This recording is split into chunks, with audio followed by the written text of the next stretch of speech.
So why is it that real estate investors are less optimistic about the housing market coming up in the next year?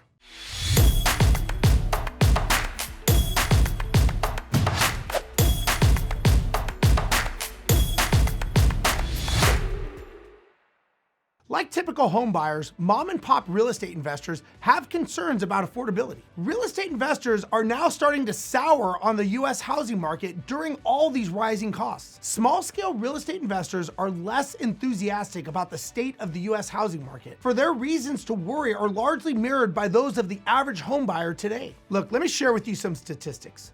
48% of individual real estate investors view the investment market as being worse or even much worse than it was a year ago based on results of surveys that have been conducted. That's up from 45% of investors in last year's same survey. This is after polling a large portion of mom and pop investors who purchase between 1 and 10 properties a year, including both investors who flip the homes and those who hold on to them as rental units. These investors own most of the single-family rental properties in the country. Now, one thing that is changing is that flipping is becoming less prevalent.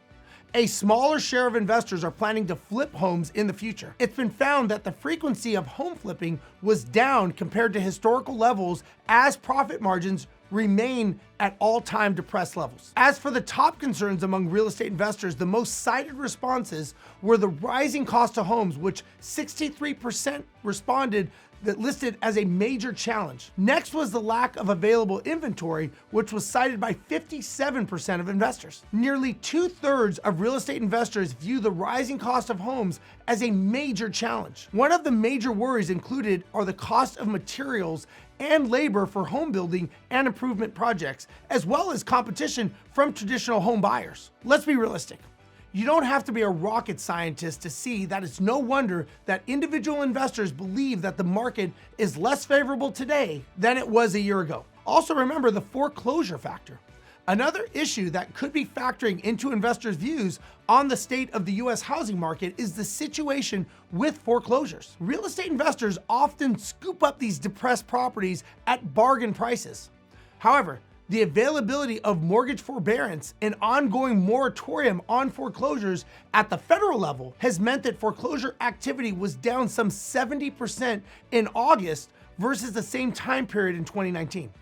The number of homes in foreclosure is at a lowest level record low at this time. Because of the appreciation in home prices, many people who are in forbearance and are behind on mortgage payments may be able to sell their homes rather than just going into default. However, many investors remain divided as to whether or not they believe that the foreclosure activity will return to its normal level or will surpass it on typical levels. Please make sure that you like, subscribe to this channel, and make comments below if you are experiencing any of this. Also, check out my links to other videos. I'm Steve Rozenberg, and we'll talk to you next time.